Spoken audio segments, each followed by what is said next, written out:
He thought ignoring it would keep things simple. But that was the moment everything changed.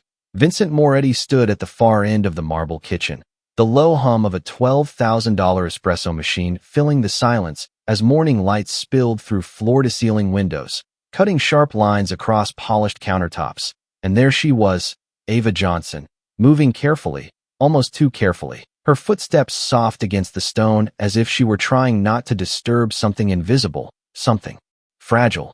She reached for a stack of porcelain cups, her sleeve sliding back just an inch too far, and in that single, unguarded second, he saw it, a faint discoloration against her dark skin, something that didn't belong there, something that shouldn't have been there.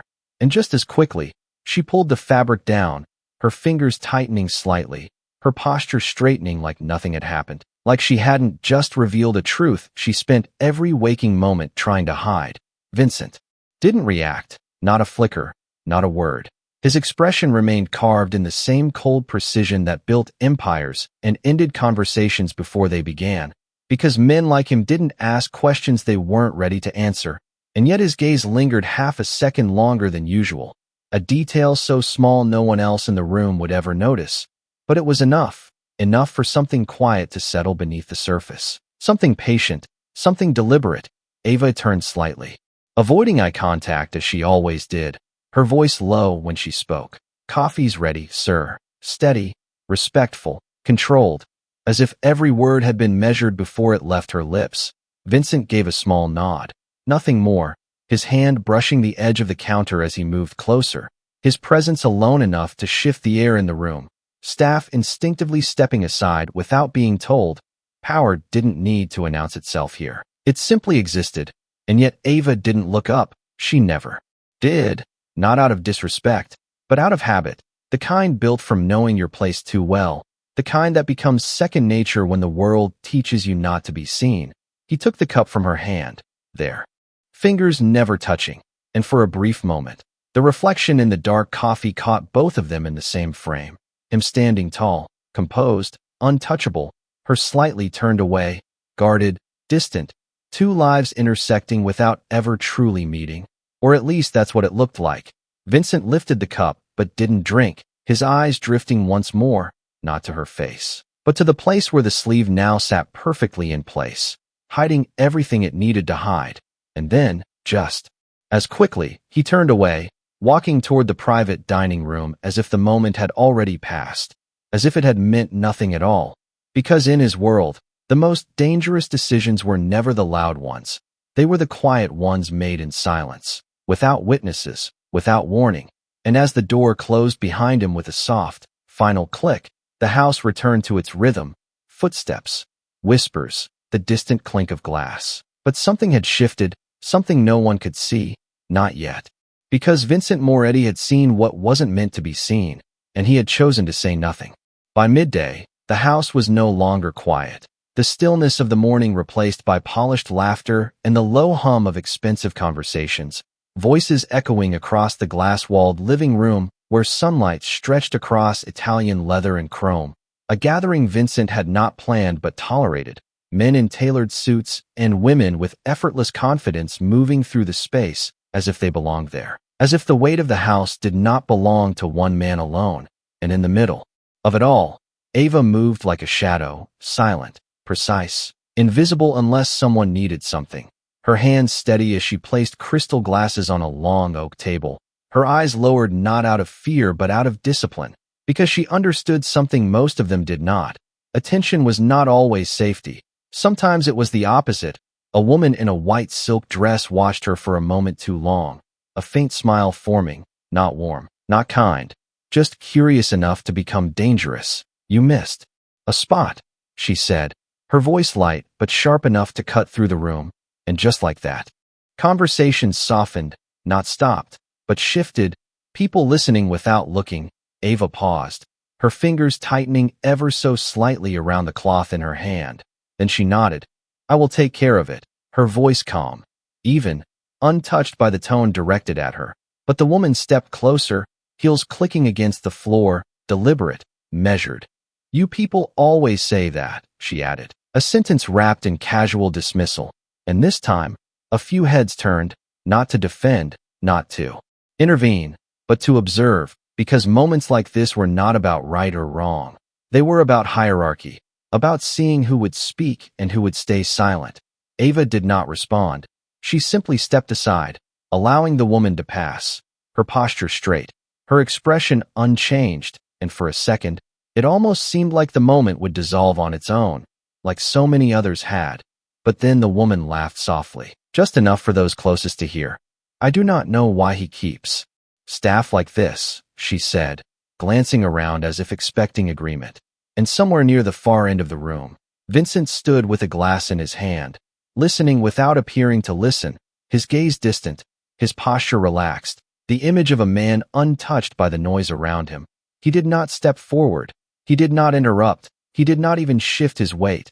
And to anyone watching, it looked like indifference, like approval, like the kind of silence that allowed things like this to continue. Ava resumed her work, wiping the same spot twice, not because it needed it, but because it gave her something to focus on, something steady, something controlled, her sleeve brushing lightly against the edge of the table, perfectly in place, hiding everything it needed to hide. And the room slowly returned to its rhythm, conversations rising again, glasses clinking. The moment already fading into memory for everyone except the one person who had not said a word.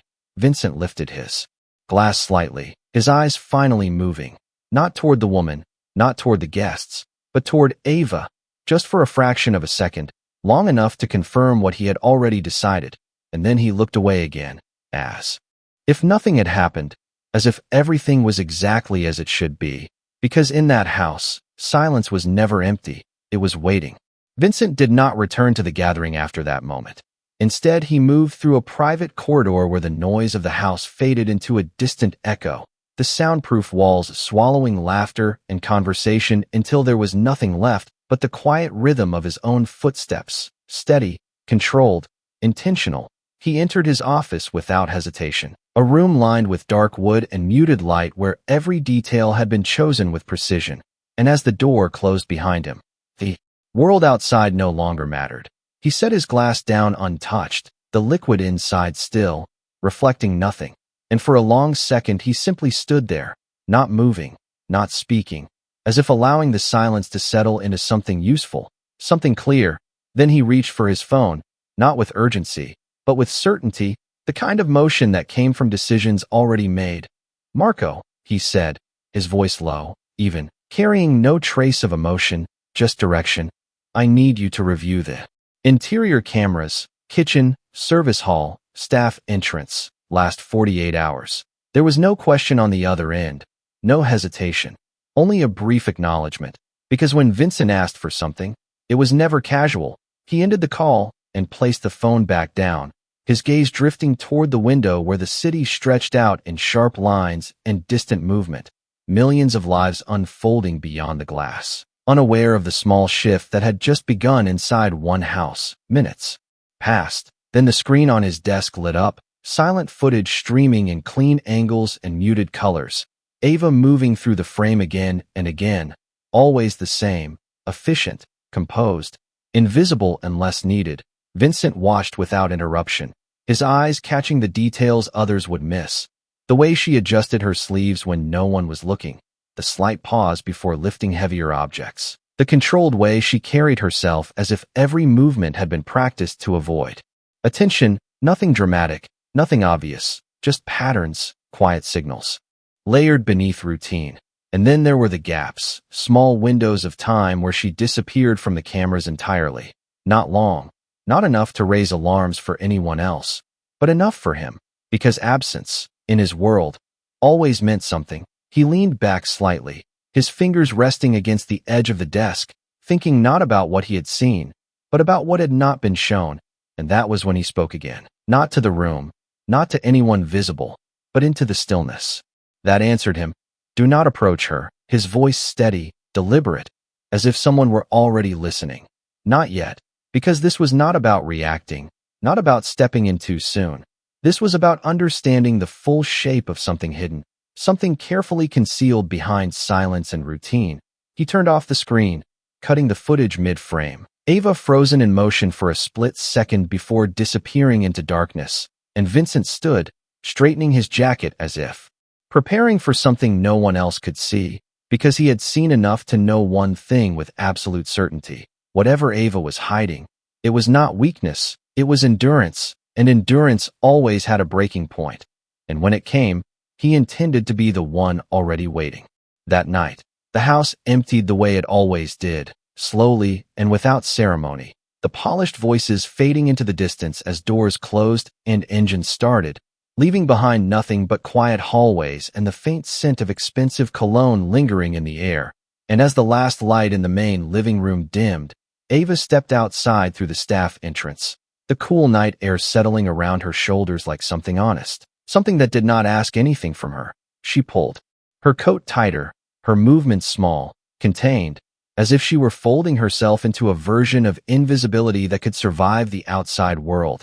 The city stretched ahead in long streets and distant lights, cars passing by in soft streaks, people walking with purpose, none of them noticing her, and that was exactly how she needed it. She walked 2 blocks before turning onto a quieter street, one where the buildings stood older, the paint slightly worn, the sidewalks uneven in places, her pace steady but never rushed, because rushing drew attention, and attention was something she had learned to avoid long ago. She reached her building after 10 minutes, a narrow structure tucked between 2 taller ones, its entrance lit by a single overhead bulb that flickered just enough to remind you it could go out at any moment. She paused at the door, her hand resting lightly against the handle, her shoulders rising and falling once as she took a slow breath. Not hesitation, not fear, just preparation, the kind that came from knowing exactly what waited on the other side.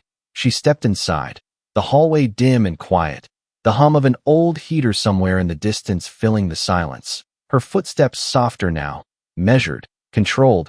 She climbed the stairs instead of taking the elevator, each step deliberate, her hand brushing the railing as if grounding herself with every movement. When she reached her floor, she stopped again, just for a second, listening, not for anything specific, just for enough to tell her what kind of night it would be.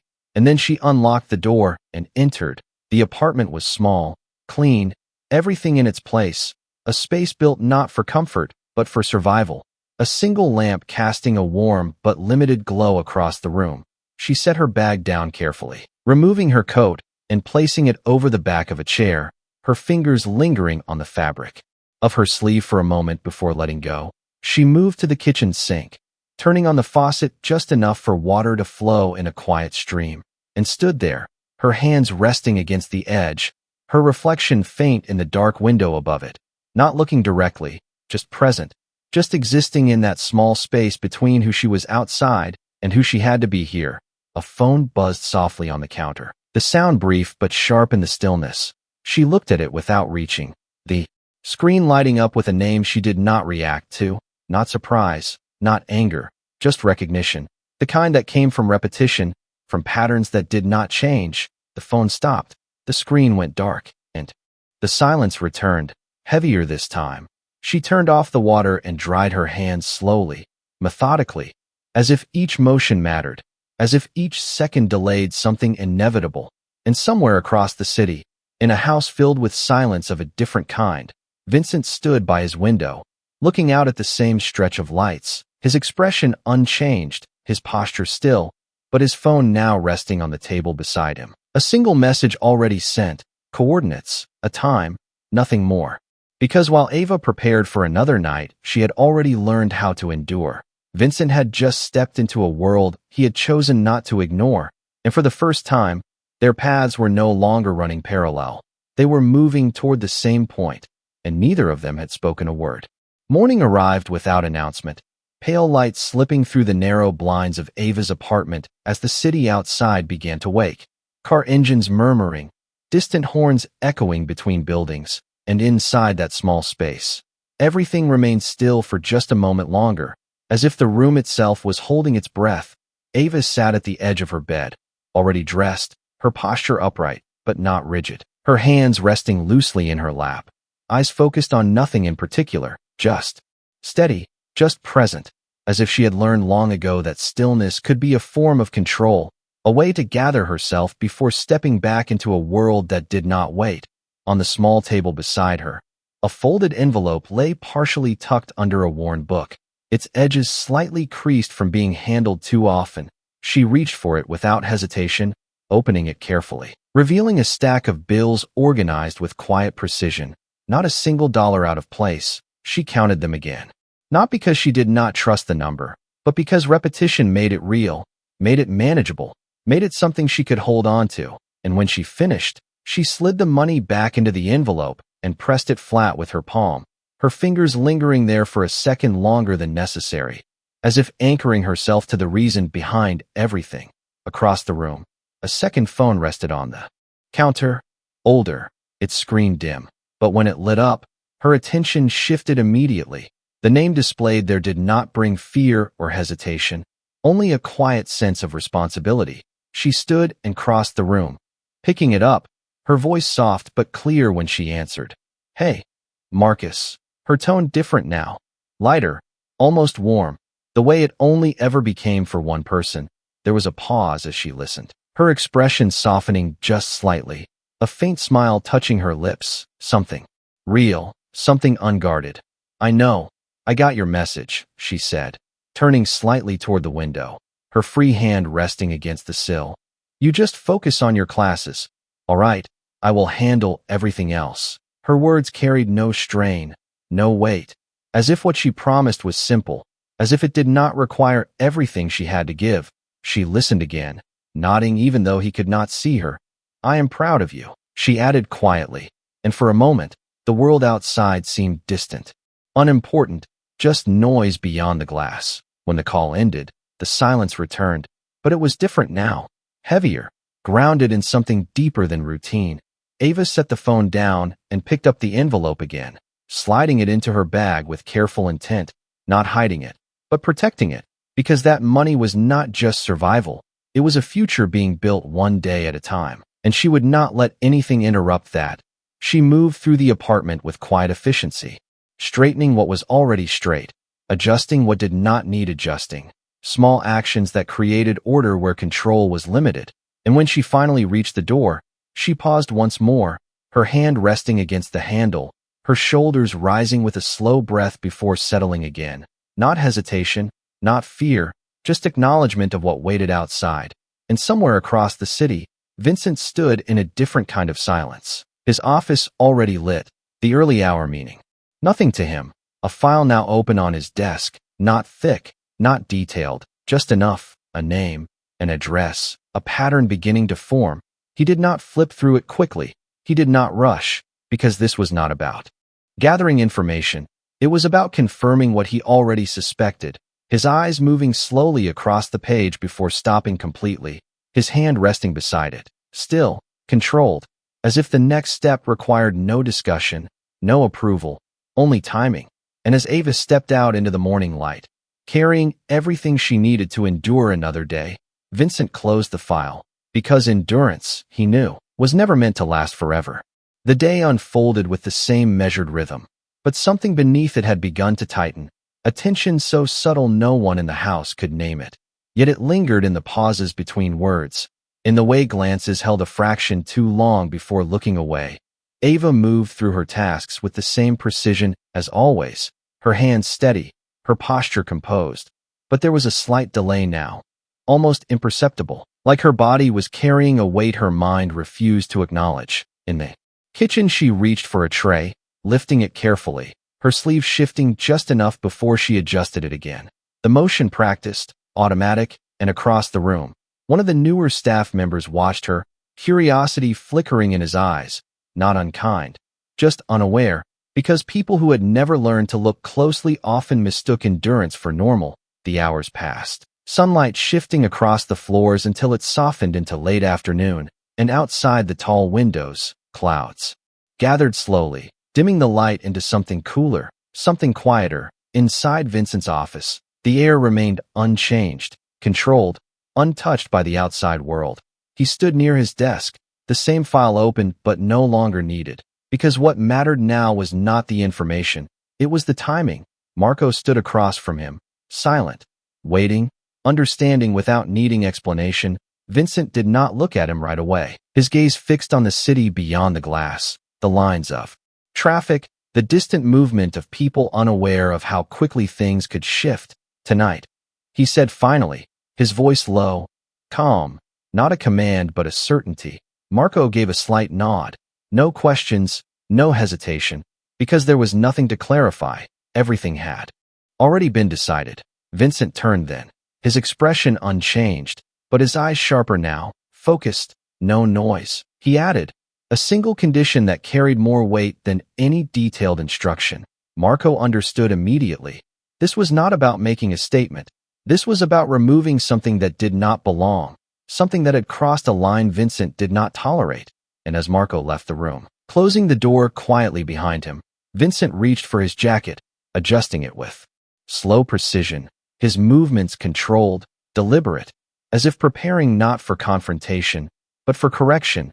Back in the main house, Ava finished setting the table for the evening, the arrangement exact, every detail in place, her reflection faint in the polished surface as she stepped back to check her work, her eyes scanning for anything out of line, anything that needed fixing, because control, even in small things, mattered. It was the only way to hold the rest together. She turned to leave, her steps light, but as she passed the hallway, she paused for just a second, something unspoken catching her attention, not a sound, not a sight, just a shift, the kind that could not be explained but could not be ignored either.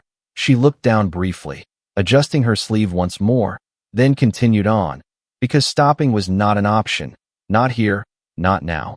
And as the evening approached, the city outside grew darker, lights flickering on one by one, a quiet transformation that mirrored something else unfolding beneath the surface, something unseen, something already in motion, and somewhere between those two worlds, Vincent stepped out of his office, not rushed, not delayed, simply on time, because when the moment came, it would not arrive with warning, it would arrive with precision, and by then, it would already be too late for anything to stop it. The night settled over the city with a quiet authority, the kind that softened edges and blurred lines, turning every streetlight into a distant glow and every shadow into something deeper than it appeared. Ava stepped out of the house later than usual. Her shift extended without explanation, though she had not asked for one. Because asking had never changed anything. The air was cooler now, carrying a faint trace of rain that had not yet fallen. She pulled her coat closer, her steps steady as she moved down the familiar path, past the iron gate, past the line where the world of polished marble ended and the real city began, and behind her, unseen, a car remained parked just far enough to blend into the street, its engine silent, its presence deliberate. Inside, Marco watched without intrusion, his gaze fixed not on control, but on timing, because Vincent's instruction had been clear, no interference, not yet. Ava walked the same route as always, the same turns, the same pauses at intersections, her rhythm consistent, predictable in a way that spoke not of carelessness, but of necessity. Routines were not habits for her. They were protection, something she could rely on when everything else shifted. She reached her building and stepped inside, the dim hallway greeting her with the same quiet indifference, the flickering light above casting uneven shadows along the walls. She moved up the stairs, her hand brushing the railing again, her breathing controlled, measured. But tonight, something was different, not in what she did, but in how long she paused at the top step, just a second longer than usual, as if listening for something that had not yet revealed itself. Inside her apartment, the stillness felt heavier, thicker, as though the walls themselves were aware of something approaching. She set her bag down, slower this time, her fingers lingering on the strap before releasing it, the silence pressing in around her. And then, somewhere in the distance, a door closed, not loud, not abrupt, just enough to mark a presence beyond her own. Ava stood still, her posture straight, her head slightly tilted, not reacting outwardly, but absorbing, calculating, because survival had taught her that awareness was often the only warning she would get. Outside, the street remained unchanged, a few cars passing, headlights sweeping across the pavement, the parked car still unmoving. Marco's eyes narrowing slightly as he noted the subtle shift in the building's entrance, the kind that only someone trained to notice would catch. He did not reach for his phone. He did not step out. because the order still held. Wait. Inside the apartment, Ava moved toward the kitchen, not rushed, not hesitant, simply continuing, because stopping would mean acknowledging something she was not ready to face. Her hand resting briefly on the counter as she steadied herself, her gaze fixed on the dark window, her reflection faint but clear enough to show the control she maintained, the discipline she refused to break. And then the silence shifted again, not louder, not clearer, just closer. And this time, even she could not ignore it, her fingers tightening slightly against the surface, her breath slowing, deeper now, more deliberate, as if preparing for something she could not see but had always known would come. And across the city, in a space filled with quiet purpose, Vincent stood by the window once more, his phone in hand, the screen dark, his expression unchanged, because he did not need updates to know the moment had arrived. Some things did not require confirmation, only recognition. And as the city held its breath between 1 second and the next, two paths that had long run separately finally reached the same point, not by chance, not by accident, but by design. And in that quiet convergence, everything that had been hidden was about to be seen. The silence inside the apartment did not break all at once. It shifted, like air moving before a storm that no one could see, but everyone could feel. Ava remained standing by the counter, her posture steady, her breathing controlled, but her senses sharpened now, fully aware that the moment she had spent so long preparing for without ever naming it had finally arrived. She did not turn immediately, she did not rush, because sudden movement could turn uncertainty into something real, something irreversible. Instead, she reached for a glass, her hand steady as she filled it halfway with water, the sound soft, almost ordinary, as if the world had not just narrowed into something far more precise. And then she spoke, her voice calm, measured, not loud, not weak, simply present. "You should not be here." The words hanging in the air. Without accusation, without fear, just truth. And behind her, the presence did not respond right away. The silence stretching just long enough to confirm what she already understood, that this was not a misunderstanding, not a coincidence, but something that had followed her here, something that had always been waiting for the right moment to step out of the shadows. Ava placed the glass down gently, turning now, slowly, her eyes lifting not with defiance, but with clarity, the kind that came from knowing exactly what she was facing even if she refused to name it. Her shoulders straightened, her hands relaxed at her sides, not clenched, not defensive, simply grounded, because she had learned that control did not come from force, it came from presence. And for a brief second, everything in the room held still, the dim light casting long shadows across the walls, the quiet hum of the building pressing in around them. And then, from somewhere beyond the apartment, a sound interrupted. The stillness, not loud, not urgent, just distinct enough to shift the balance. A car door closing, firm, deliberate. Outside, Marco stepped onto the sidewalk, his gaze fixed on the building, his movements precise, not rushed, because timing mattered more than speed. He did not reach for anything. He did not call out. He simply walked toward the entrance, each step measured, controlled. Inside, Ava's focus did not break, but something in her expression changed. Not relief, not surprise, just a subtle shift, as if a weight she had been carrying alone was no longer entirely hers to hold. She took a small step back, not retreating, just creating space, her voice quieter now, but still steady. "You need to leave," she said again, and this time, the words carried something different, not a request, not even a warning, but a boundary, clear and unmoving. And outside, the building door opened with a soft click. Marco entering without hesitation, his presence calm but unmistakable, the kind that did not need to announce itself to be felt. He moved through the hallway with quiet certainty, his eyes scanning once, then settling, because he already knew exactly where to go, and back inside the apartment. The air shifted again, heavier now, charged with something that had finally reached its turning point. Ava did not look toward the door.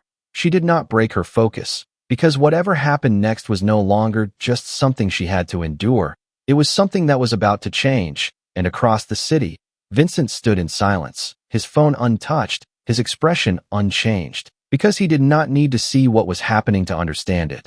Some outcomes were not left to chance. They were ensured long before the moment arrived. And as the distance between all three of them closed into a single point, the balance that had held for so long finally began to shift, not with noise, not with force, but with something far more powerful, presence. The door to the apartment opened without force, without noise, just a quiet shift in the frame that changed everything. Marco stepped inside with the same controlled presence he carried everywhere, his eyes moving once across the room before settling, not on the figure behind Ava, but on Ava herself, as if confirming something more important than the situation unfolding. And in that single moment, the balance of the room shifted completely, not through action, not through words, but through recognition. Ava did not step back again. She did not look away. Her posture remained steady, her gaze level, because for the first time, she was no longer standing alone inside that space. Marco's voice came low and calm, directed not at her, but past her. "You should leave." The same words Ava had spoken, but now they carried a different weight, not a boundary, but a conclusion, the kind that did not require repetition. The silence that followed was shorter this time, thinner, as if whatever tension had filled the room no longer had anything to hold on to. And then, without resistance, without escalation, the presence that had filled the space receded, footsteps moving away, the door opening again, closing just as quietly as before, and just like that, it was over, not loudly, not dramatically, just finished. Ava remained where she stood for a moment longer, her shoulders still, her breathing steady, as if her body needed time to understand what had just changed. Marco did not move closer right away. He gave her that space, that distance, because this was not about control. It was about restoring something that had been taken piece by piece over time. And when she finally exhaled, slow and quiet, he spoke again, softer now. "You are safe." Simple words, nothing more, but they settled into the room with a weight that could not be ignored. Ava did not respond immediately, her eyes lowering for a brief second, before lifting again, not with uncertainty, but with something steadier, something grounded. She nodded once, small but certain, and that was enough. Marco stepped back then, turning toward the door, his role already complete, because this was never about staying. It was about ensuring the moment had passed. And outside, the night continued as if nothing had happened, cars moving, lights flickering, the city unchanged. But inside that apartment, something had shifted permanently. Ava walked to the window, her reflection clearer now against the dark glass, her posture different, not because she was trying to stand taller, but because she no longer needed to make herself smaller.